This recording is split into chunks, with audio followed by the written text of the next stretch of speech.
এবং সবচেয়ে ভয়ঙ্কর ব্যাপার হচ্ছে আপনি যখন কারোর উপর জুলুম করেন, ওই মাজলুম আর আল্লাহর মাঝখানে কোনো ফারাক থাকে না। আল্লাহ ওই ফারাকের পর্দা উঠায় নেয়, দোয়া করলেই ওটা আরো যে কবুল হয়ে যায়। খবরদার, মজলুমের কান্না কখনো বৃথা যায় না। জীবনের কোনো না কোনো সময়ে এর প্রায়শ্চিত্ত আপনাকে করতে হবে। জীবনের কোনো না কোনো সময়ে এর প্রায়শ্চিত্ত করে আপনাকে মরতে হবে। বদদোয়া করছে, ডাইরেক্ট কবুল। খবরদার আমার পেনাঙ্গের ভাইয়েরা, আমরা যেন জালিম না হই।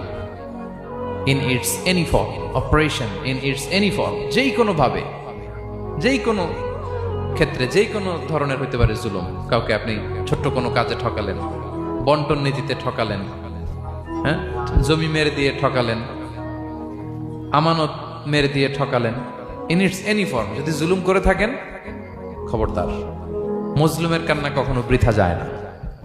জুলুম শুধু আমাদের জন্যই হারাম না, আল্লাহর জন্য